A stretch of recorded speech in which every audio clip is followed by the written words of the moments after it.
To जिंदगी 360। मैं हूँ आपकी होस्ट सारा जमान और आज मैं वाशिंगटन डीसी के एक पार्क में आई हूँ और आप देख सकते हैं कि बहुत से लोग यहाँ पे अपने कुत्तों को टहला रहे हैं। वैसे अमेरिकन अपने कुत्तों के जितने नखरे उठाते हैं उसे देख के ये अंदाजा तो हो जाता है कि इस मुल्क में पालतू जानवरों से कितना प्यार किया जाता है। वैसे जानवर कोई भी हो उसके साथ अच्छा सलूक इंसानियत का तकाजा है और जानवरों से अच्छा सलूक करेंगे और उनका तहफ़्फ़ुज़ करेंगे तभी तो हम अपनी बका भी यकीनी बना सकेंगे, है ना। आज के शो में हम आपके लिए लेकर आए हैं इसी टॉपिक पर अमेरिका और दुनिया के कुछ मुख्तलिफ हिस्सों से बहुत ही दिलचस्प कहानियाँ।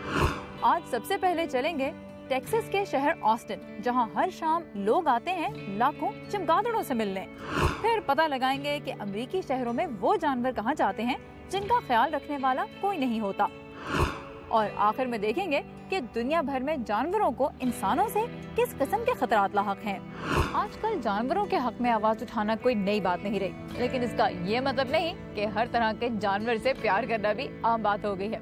मसलन चमगादड़ों के बारे में क्या ख्याल है? डर लगता है ना उनसे? अमेरिकी रियासत टेक्सास में एक ऐसी जगह है जहाँ तकरीबन 15 लाख चमगादड़ें रहती हैं और दुनिया भर में चमगादड़ों के तहफ़्फ़ुज़ के लिए काम करने वाली एक तंजीम बैट कंजर्वेशन इंटरनेशनल की कोशिश है कि चमगादड़ों की ये कॉलोनी इसी तरह आबाद रहे। अब क्या इंसान और चमगादड़ एक साथ मिलजुल कर रह सकते हैं? यही जानने के लिए मैं गई रियासत टेक्सास के शहर ऑस्टिन।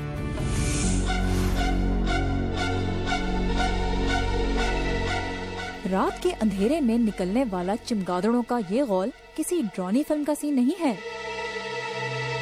ये अमेरिकी रियासत टेक्सास के शहर ऑस्टिन के मरकज में वाक़े कांग्रेस एवेन्यू ब्रिज के नीचे का सीन है। अप्रैल से अक्टूबर तक हर शाम 10 लाख से ज्यादा चमगादड़ें सूरज ढलते ही इस पुल के नीचे से खुराक की तलाश में बाहर निकलती हैं और लोग इन्हें देखने दूर दूर से आते हैं।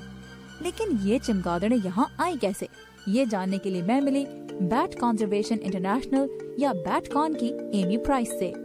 80 की दिहाई में जब टेक्सास के महकमा ट्रांसपोर्ट ने इस पुल को दोबारा तामीर किया तो इसके नीचे 1 इंच चौड़ी और 17 इंच गहरी पट्टियां छोड़ी। पता ये चला कि ऐसी खला मैक्सिकन फ्री टेल्ड बैट्स के रहने के लिए मौजूद तरीन होती है। वो गारों में और ऐसी जगह जहाँ चूना हो, दरारें हो, रहना पसंद करती हैं। यानी ये महज एक इत्तेफाक था कि यहाँ चमगादड़ों को सर छुपाने के लिए छत मिल गई। बैटकॉन के मुताबिक दुनिया भर में चमगादड़ों की 1300 से ज्यादा इक़साम है और ये पुल शुमाली अमेरिका के किसी भी शहरी इलाके में चमगादड़ों की सबसे बड़ी कॉलोनी बन चुका है।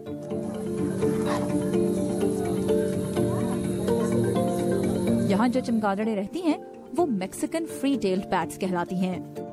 एमी, जब हम चमगादड़ों का सोचते हैं तो जहन में काली, खौफनाक और अगर मैं सच बोलूँ तो भद्दी सी चीज का ख्याल आता है। इन चमगादड़ों का बताएं, ये कैसी लगती हैं? मैक्सिकन फ्री टेल्ड चमगादड़ों की एक बहुत ही खूबसूरत किस्म है। इनकी जिल्द बहुत नरम और मुलायम होती है। इन्हें देखकर लगता है जैसे ये परों वाला प्यारा सा कुत्ता हो। इनके कान चूहे की तरह गोल होते हैं। अगर लोग इन्हें परों वाला कुत्ता समझते तो शायद दुनिया भर में चमगादड़ों से भी प्यार किया जाता। चमगादड़ों की तरफ इतने प्यार का इजहार करना बेशतर लोगों के लिए तो शायद मुमकिन ना हो, लेकिन ऑस्टिन के रहने वाले इनमें काफी दिलचस्पी जरूर लेते हैं। शाम ढलते ही लोगों की एक बड़ी तादाद पुल के ऊपर और नीचे जमा होने लगती है ताकि कुदरत की तरफ से मिलने वाली इस मुफ्त एंटरटेनमेंट का मजा उठाया जा सके। लेकिन सच ये है कि ऑस्टिन को भी इन बिन बुलाए मेहमानों को खुशामदीद कहने में कुछ वक्त लगा। शुरू के कुछ महीनों में तो लोग बहुत परेशान हुए। पुल के नीचे से चमगादड़ों के गौल जो निकल रहे थे, लेकिन फिर बैट कंजर्वेशन इंटरनेशनल ने लोगों में आगाही पैदा की और उन्हें एहसास हुआ कि चमगादड़ों की मौजूदगी तो बड़ी गैर मामूली चीज है। ये चमगादड़ें 2 बड़ी वजूहात की बिना पर गैर मामूली हैं। एक तो ये हर रात बागात और खेतों से तकरीबन 20,000 पाउंड कीड़े मकोड़े खा लेती हैं। जी हाँ, 20,000 पाउंड। दूसरे, इन्हें देखने हर साल जहाँ लाखों सयाह आते हैं जिनसे शहर को करोड़ों डॉलर्स का फायदा होता है। मैक्सिकन फ्री टेल्ड बैट का वजन सिर्फ 11 से 14 ग्राम होता है और इसके परों की कुल चौड़ाई 12 से 14 इंच के दरमियान होती है। मादा चमगादड़ें पुलों के नीचे अपने बच्चों के साथ रहती हैं, जबकि उनके नर साथी आसपास के स्टेडियम्स और पार्किंग लॉट्स में रहते हैं। शायद इंसानों की तरह चमगादड़ों में भी लड़कों को तेज गाड़ियों और स्पोर्ट्स का ही शौक होता है। ऑस्टिन में चमगादड़ों की इस कॉलोनी के तहफ़्फ़ुज़ के लिए क्या खास कोशिशें की जा रही हैं? चमगादड़ों ने हमें ये बताया है कि उन्हें हमारी आमदोरफ्त और ट्रैफिक से कोई मसला नहीं। वो शोर और रोशनी से परेशान नहीं होती। हम इनकी उड़ान के रास्ते में होने वाली तामीरात पर नजर जरूर रखते हैं। इन दिनों शहर में एक लाइट रेल सिस्टम बनाने पर गौर हो रहा है, जिसके सिलसिले में यहाँ से कुछ दूर एक पुल की तामीर तजवीज की गई है।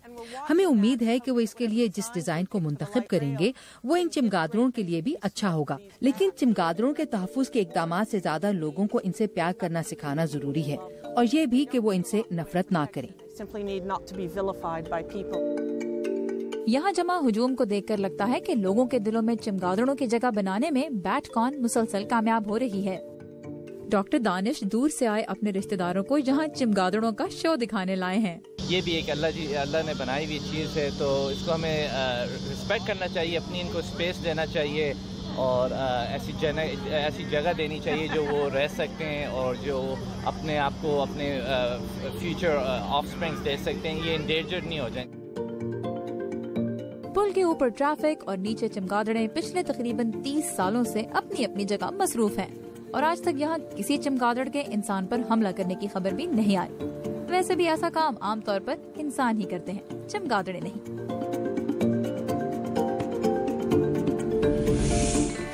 वाओ, चमगादड़ों का ये फ्री शो काफी अमेजिंग था ना। वैसे एक बात तो समझ आ गई कि चमगादड़ों को अगर उनके हाल पे छोड़ दिया जाए तो इसी में सबका भला है। आमतौर पर लोग ये समझते हैं कि चमगादड़ें अंधी होती हैं, इंसानों पर हमला कर देती हैं, उनके कानों से चिपक जाती हैं या बालों में फंस जाती हैं। असल बात यह है कि चमगादड़ें अंधी नहीं होती, उनकी आंखें बिल्कुल ठीक ठाक काम करती हैं। इनफैक्ट अंधेरे में वो शिकार करती हैं एको-लोकेशन के जरिए, यानी वो एक खास तरह की आवाज़ निकालती हैं और जब उसकी लहरें टकरा के वापस उन तक पहुंचती हैं तो उससे चमगादड़ों को अंदाजा होता है कि उनका शिकार उनसे कितना करीब है या कितना दूर। और जहाँ तक बात रही इंसानों का खून पीने की, तो चमगादड़ें ऐसा नहीं करती। बैट कंजर्वेशन इंटरनेशनल के मुताबिक तो दुनिया में सिर्फ 3 इकसाम ऐसी हैं बैट्स की जो खून पीती हैं, लेकिन बिल्कुल ऐसे ही जैसे बिल्लियाँ दूध पीती हैं। तो चमगादड़ें इंसानों पे हमला नहीं करती और ये जो 3 इकसाम हैं ये भी सिर्फ लातीनी अमेरिका तक ही महदूद है। मतलब ये कि आप इनसे बिल्कुल सेफ हैं। तो जनाब, चमगादड़ों के बारे में हमारी आज की क्लास यहाँ होती है खत्म, लेकिन अभी छुट्टी का वक्त नहीं हुआ। अभी एक छोटा सा ब्रेक लें और फौरन वापस आएं। ब्रेक के बाद मिलेंगे कुछ प्यारे प्यारे जानवरों और परिंदों से जो कभी किसी की आंख का तारा हुआ करते थे। आज उनका ख्याल कौन रख रहा है, देखिए कुछ ही लम्हों बाद।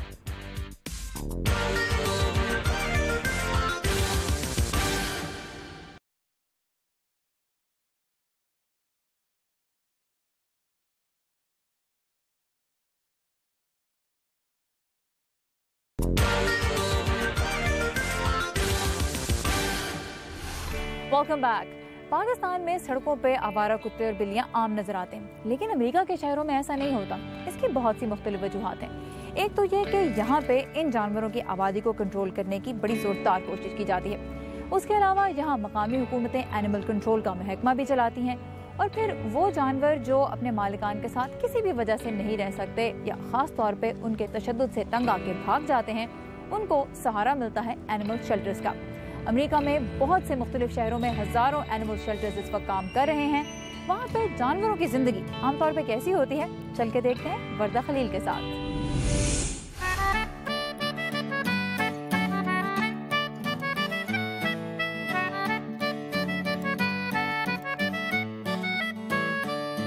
अमेरिका जैसे एनिमल फ्रेंडली मुल्क में भी एक बहुत बड़ी तादाद है अबैंडन एनिमल्स की। अबैंडन एनिमल्स ऐसे जानवर जिनका कोई घर नहीं होता या उनका कोई ख्याल रखने वाला नहीं होता, लेकिन आपको वो जानवर यहाँ सड़कों पर या गलियों में फिरते नहीं नजर आएंगे। वो जानवर कहाँ जाते हैं वो जानने के लिए आज हम आए हैं animal welfare league of Alexandria में।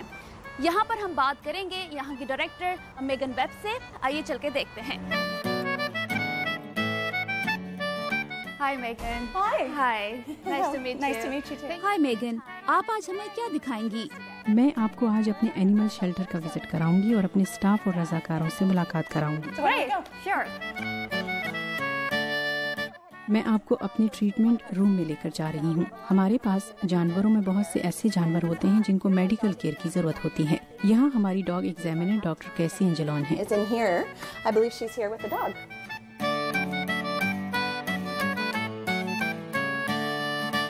आप यहाँ कौन सी जिम्मेदारियाँ संभालती हैं? shelter, so my responsibility. Sheldon ویٹرینین ہونے کی حیثیت سے میری ذمہ داری ہے کہ میں یہاں جانوروں کی صحت کا خیال رکھوں. ہمارے پاس لوگ جانور چھوڑ جاتے ہیں اور کئی دفعہ یہ راستوں میں چھوڑ جاتے ہیں اور کئی جانور ریسکیو آرگنائزیشن سے آتے ہیں. میری اہم ذمہ داری ان کی صحت کا خیال رکھنا ہے. ہم ان کا خون چیک کرتے ہیں کہ ان میں کوئی بیماری تو نہیں یا ان پر کوئی تشدد تو نہیں کیا گیا. We check for any signs of abuse. Okay, so now اب ہم اس ہال سے نکل کر باہر جائیں گے. ہمارے پاس کافی اچھی آؤٹ ڈور جگہ ہے. So now we're here with Dan. Hi, Dan. Nice to see you. Dan is one of ہم اس وقت ڈین کے ساتھ ہیں. ڈین ہمارے بہترین رضاکار ہیں اور یہ دوسرے رضاکاروں کی تربیت بھی کرتے ہیں. آپ کو رضاکار کے طور پر کام کرتے ہوئے کتنا عرصہ ہو گیا؟ میں یہاں 5 سال سے ہوں. جب میں نے یہاں کام شروع کیا تو ہم پنجروں کے اندر کتوں کے ساتھ کام کرتے تھے. ایسی ایکٹیویٹیز کرتے تھے جس سے کتوں میں سٹریس کی کمی پیدا ہو. اڈاپٹ کیے جانے سے پہلے ہم ان میں مثبت تبدیلی لانے کی کوشش کرتے ہیں.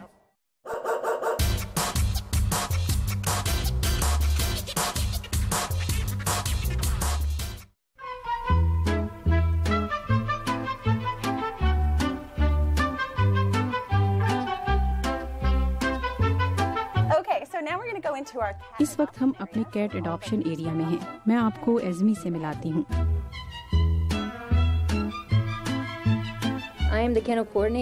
میں یہاں کیئر کوآرڈینیٹر ہوں اور میری ذمہ داری ہے کہ میں شیلٹر میں جانوروں کے رہنے کی جگہ کا خیال رکھوں. یہ ہمارا کیٹ اڈاپشن روم ہے لیکن ہم نے یہاں گنی پگز بھی رکھے ہیں. بہت سے لوگ انہیں یہاں چھوڑ جاتے ہیں. میں آپ کو اس بلی سے ملواتی ہوں. یہ کوکو ہے. یہ ہمارے پاس جب آئی تھی تو بہت چھوٹی تھی لیکن اب یہ اتنی بڑی ہو چکی ہے کہ ہم اسے اڈاپشن کے لیے دے سکتے ہیں. اس وقت ہم رضاکاروں کے لیے خاص طور پر بنائے گئے ایریا میں ہیں. ہم یہاں جو کچھ بھی کرتے ہیں رضاکار اس میں اہم کردار ادا کرتے ہیں. جب آپ کے پاس کوئی جانور آتا ہے اس کے بعد آپ کیا کرتے ہیں؟ کہ ہمارے پاس وہ جانور آتے ہیں جن کا کوئی خیال رکھنے والا نہیں ہوتا اور کئی جانوروں کو لوگ یہاں چھوڑ جاتے ہیں. پہلے ہم یہ جاننے کی کوشش کرتے ہیں کہ اگر ان کا کوئی مالک ہے، لہٰذا ہم ان کی اسکیننگ کرتے ہیں. دوسرا قدم ان کا طبی جائزہ لینا ہے. جیسا کہ آپ ابھی ڈاکٹر اینجلون سے ملی، وہ جانوروں کی صحت کا خیال رکھتی ہیں. پھر ہم ان کے رویوں کا جائزہ لیتے ہیں کیونکہ ہمیں یہ یقینی بنانا ہوتا ہے کہ اڈاپشن کے بعد وہ اچھے جانوروں کی طرح رہیں اور لوگوں کے لیے محفوظ ہوں. اب ہم آپ کو لیے چلتے ہیں میری لینڈ میں واقع Wilson parrot foundation.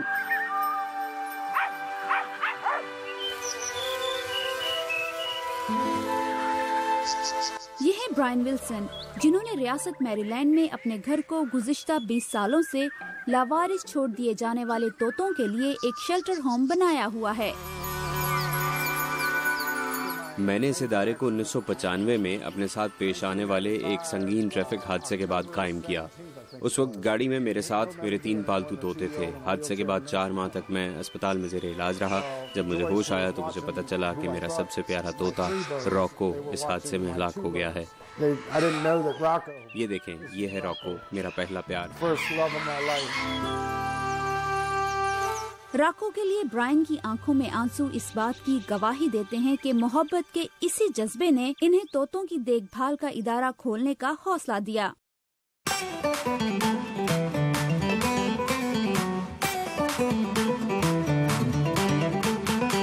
Wilson parrot foundation ایک نان پروفٹ ادارہ ہے جو مکمل طور پر رضاکاروں اور چندے پر چلتا ہے. رضاکار روزانہ یہاں آ کر طوطوں کے پنجروں کی صفائی کرتے ہیں اور انہیں کھانا مہیا کرتے ہیں. طوطوں کے پنجروں کو دن میں 2 مرتبہ پاور واش دیا جاتا ہے. ان کے پنجروں کو برش سے صاف کرنے کا انحصار اس بات پر ہے کہ طوطے اس کو کتنا جلدی گندا کرتے ہیں.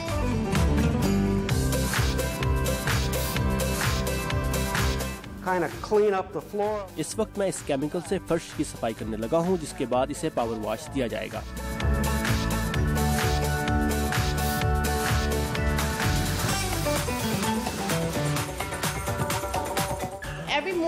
میں آئندہ دنوں کے لیے طوطوں کے لیے کھانا تیار کر رہی ہوں. پرندوں کو روزانہ تازہ پھل اور سبزیاں دی جاتی ہیں. ان کے پاس پیلٹس اور پانی ہر وقت موجود رہتا ہے. یہ صرف بونس ہے جو ان کی خوراک میں ویرائٹی کے طور پر دیا جاتا ہے. محبت صرف فاؤنڈیشن میں کام کرنے والے افراد کے دل میں ہی نہیں بلکہ یہ طوطے بھی وہاں کام کرنے والے ہر شخص سے بہت مانوس ہیں. اسی انسیت کا کچھ مظاہرہ انہوں نے میرے اور میرے کیمرہ مین کے ساتھ بھی کیا.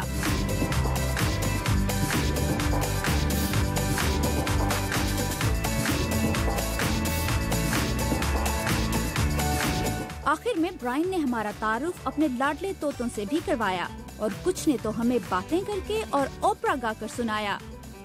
ये शाइलो है। 99% लोग इस किस्म के तोते को 2 साल से ज्यादा अपने पास नहीं रखते क्योंकि ये तवज्जो हासिल करने के लिए चीखना चिल्लाना सीख जाते हैं। ये ईगल है और ये रहा जैक। ये दोनों 16 साल से एक दूसरे के साथ हैं।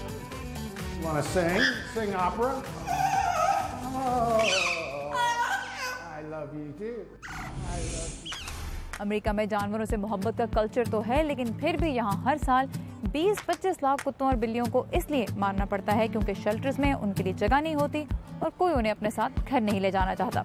यहाँ पे लेते हैं एक छोटा सा ब्रेक। दुनिया भर में मुख्तलिफ जानवरों की नस्ल खत्म होने की क्या वजूहात हैं, ये जानेंगे इस ब्रेक के बाद।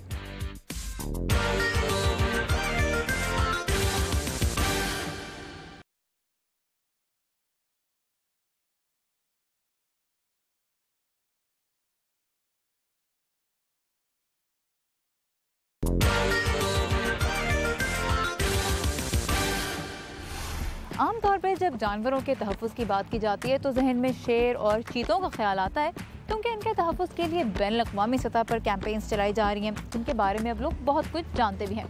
इनफैक्ट अब से कुछ अर्सा पहले जब एक अमरीकी डेंटिस्ट ने जिम्बाब्वे में एक शेर का शिकार किया तो उनको इतने सख्त रद्द-ए-अमल का सामना करना पड़ा कि डॉक्टर साहब की अपनी जान को ख़तरा लाहक हो गया और वो कई हफ्तों तक वापस अपने घर नहीं आ सके। उनका कहना यह था कि उनके पास शेर के शिकार का परमिट था, लेकिन लोगों का कहना यह था कि परमिट का मतलब ये नहीं कि अपनी तफरीह के लिए इंसान किसी जानवर की जान ले ले। अक्सर यही सोचा जाता है कि मुख्तलिफ जानवरों की नस्लें इसलिए ख़त्म हो रही हैं क्योंकि उनका गैर कानूनी शिकार अब भी जारी है, लेकिन अमान अजहर हमें बता रहे हैं कि जानवरों को खतरा सिर्फ बंदूक की गोली से नहीं है।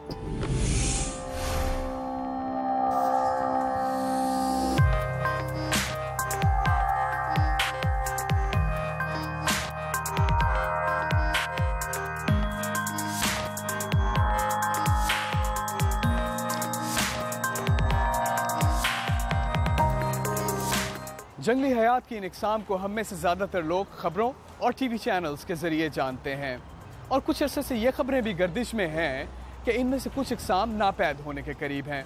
अक्सर इसकी वजह गैर कानूनी शिकार को ठहराया जाता है, लेकिन क्या यही वाहिद वजह है? कम अज कम इन मनाजिर को देखकर तो लगता है कि गैंडे की नस्ल को बड़ा खतरा गैर कानूनी शिकार से है और इसकी वजह है इनके सींगों की बड़ी मांग। बहुत से लोगों का किसी भी साइंसी सबूत के बावजूद भी ये मानना है कि इन सींगों के जरिए बहुत सी बीमारियों का इलाज मुमकिन है। इस मांग के बायस सिर्फ 2008 में 3000 गैंडों का गैर कानूनी शिकार किया गया। ये है नॉर्दर्न सफेद गैंडा जो नापैद होने के करीब है और इस नस्ल के अब सिर्फ 4 जानवर मजीद रह गए हैं।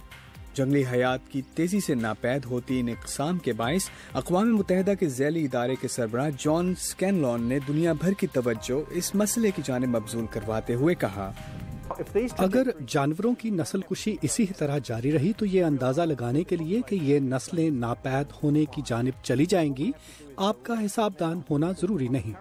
हमें इसका हल आज करने की जरूरत है, वरना अगले 20 साल में ये नस्लें खत्म हो जाएंगी। हमें इस सूरत हाल से निमटने के लिए लगन और तमाम मुल्कों को इससे निजात हासिल करने के लिए सख्त कवानीन लागू करने की जरूरत है। तमाम ममालिक को वही तरीके अपनाने होंगे जो मनशियात के खिलाफ जदोजहद में अपनाए गए हैं। अगर ये जंग जीतनी है तो इन तमाम इश्यूज पर काम करना होगा। असल बात यह है कि क्या ऐसा करने की जरूरत महसूस की जा रही है? जॉन ने ये बात 2013 में कही थी। क्या आज की सूरत हाल कल से मुख्तलिफ है? ये सवाल मैंने रखा IUCN से मुंसलिक क्लाइमेट चेंज के माहिर अली रजा रिजवी के सामने, जिनसे मिलने मैं उनके वाशिंगटन दफ्तर पहुंचा तो उन्हें अपने काम में मसरूफ पाया। इसमें यह है कि ये नापैद जो हो रही हैं सब नस्लें, ये आलमोस्ट हर एक उसमें है। एम्फीबियंस भी बहुत ज़्यादा इसमें हो रहे हैं, बर्ड्स का भी है, मैमल्स, रेप्टाइल्स और बहुत सी ऐसी जिनका हमें अभी पता ही नहीं है। आपके ख्याल में इसकी बड़ी वजह क्या है? सिर्फ एक वजह नहीं है, सबसे बड़ा तो ये कि गैर कानूनी ख़ासतौर पर उन स्पीशीज़ का जिनका बहुत ज़्यादा मार्केट है या वो मेडिसिन के लिए यूज़ होती हैं या उनके वैसे लोग ट्रॉफी वो करते हैं, تو وہ تو پوچنگ میں آ جاتا ہے. پھر یہ ہے کہ اس میں ہیبیٹاٹ ڈسٹرکشن بہت زیادہ ایک ہے کہ جو فارسٹ ہیں وہ بہت تیزی سے جنگلات ختم ہو رہے ہیں اور ان کے وہ شرنک ہوتا جا رہا ہے. تو ٹوگیدر یعنی اس کے ساتھ ساتھ کہ آپ یہ لیگل پوچنگ ہو رہی ہے, ان کا ہیبیٹاٹ ختم ہو رہا ہے. اور پھر ساتھ ساتھ یہ اگر جو ہم پہلی بات پہ بھی آئیں پوچنگ وغیرہ, اس میں پاورٹی بھی ایک ہے, کیونکہ جو اس کے بڑے بینیفٹس ہیں وہ تو یعنی کہ جو اینڈ وہ ہے جو بیچ رہا ہے وہ لے جاتا ہے, لیکن پور جو ہے وہ اس میں شامل ہو جاتے ہیں کیونکہ ان کے لائیولیہوڈ آپشنز بہت کم ہوتی ہیں. ابھی حال ہی میں جس طرح ہم نے دیکھا کہ کچھ لوگ پہلی دنیا سے بھی تیسری دنیا کی جانب جا کے تو وہاں ٹرافی ہنٹنگ کرتے ہیں.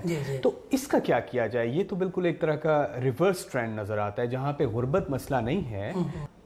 اٹس انفارچونیٹ, لیکن اس کے ساتھ یہ دیکھیں کہ یہ ون آف ایکٹیویٹی کو ہے, یعنی کہ کبھی لوگ ٹرافی ہنٹنگ کرتے ہیں, لیکن اس کے ساتھ یہ امپورٹنٹ ہے کہ اگر ان کی یعنی یہ لیگلائز بھی ہے بہت سی کنٹریز میں ٹرافی ہنٹنگ انکلوڈنگ پاکستان اور وہاں, لیکن اس کی کچھ پازیٹیو بھی چیزیں ہیں جس میں IUCN اور باقی بہت سی آرگنائزیشن سوسائٹیز نے مل کے اس پہ دیکھا کہ اس کے جو پازیٹیو امپیکٹس ہیں اگر وہ کمیونٹی تک آ رہے ہیں, لیکن صرف وہ اسپیشیز اس پہ لسٹ پہ آتی ہیں جن کا شکار کر سکتے ہیں جو کہ تھریٹنڈ نہیں ہیں, یعنی کہ یہ دیکھ سکیں کہ اس کے فوائد جو ہیں لوکل کمیونٹیز کو جا سکتے ہیں, پاورٹی ریڈیوس ہو سکتی ہے, کیونکہ جیسے گلگت اور چترال اس کی بہت بڑی جو اماؤنٹ ہے وہ لوکل سکول میں گرل ایجوکیشن اور یعنی اس میں جاتی ہے. تو یہ بہت وہ ہے فائن لائن ہے. آپ کے خیال میں ہمارے جیسے جو لوگ ہیں جو زیادہ تر میڈیا کے توسط سے یہ ساری باتیں سنتے ہیں کہ کسی جگہ پہ ہاتھی کا شکار ہو گیا یا کسی جگہ رائنو کے سینگ نکال لیے گئے, ہم کیا کر سکتے ہیں ان چیزوں کے بارے میں؟ کنزیومرزم جو ہے وہ ہم کنٹرول کر سکتے ہیں. وہ آپ اور میں جیسے لوگ گھر میں جو چیز خریدتے ہیں ہم اس کے بارے میں ہمیں علم ہونا چاہیے کہ اس کے سورسز کیا ہیں. اب ویسٹ میں یہ اویئرنیس بہت ہو گئی ہے, صرف وہ لوگ ہیں جو پھر کارپوریٹ سیکٹر کو روک سکتے ہیں جو کہ خریدنے والا کنزیومر ہے, باقی لیجسلیشن وغیرہ بھی خاص حد تک لمیٹڈ ہے اس کا رول. لیکن جہاں تک رہی بات گینڈوں کی ناپید ہوتی نسل کی, تو 2 امریکی سائنسدانوں کی کوشش ہے کہ جدید ٹیکنالوجی کے استعمال سے ایک ایسا سینگ بنا لیا جائے جو اصل کے قریب تر ہو. ان سائنسدانوں کا خیال ہے کہ اس عمل سے مارکیٹ میں نئے بنائے جانے والے سینگوں کی مانگ بڑھائی جا سکتی ہے تاکہ غیر قانونی شکار کو روکنے میں مدد مل سکے. لیکن یہ بات بھی دلچسپ ہے کہ جنگلی حیات کی بحالی کے ادارے سمجھتے ہیں کہ قانونی طریقے سے کیے جانے والے شکار کے جاری رہنے سے تیسری دنیا میں غربت کا علاج بھی چھپا ہے, تو غالباً غم ہی غم کا علاج ٹھہرا.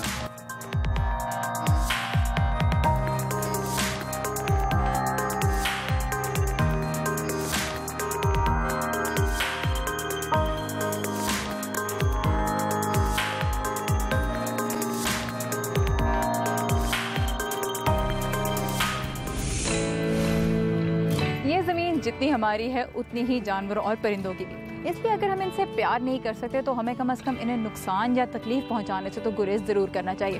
اگر آپ نے بھی کوئی پیارا سا جانور یا پرندہ پالا ہوا ہے تو اس کی فوٹو ہمارے ساتھ سوشل میڈیا پہ ضرور شیئر کیجیے گا. Until next week, خدا حافظ. Hey puppy, you're so cute. You're so cute. Look at that.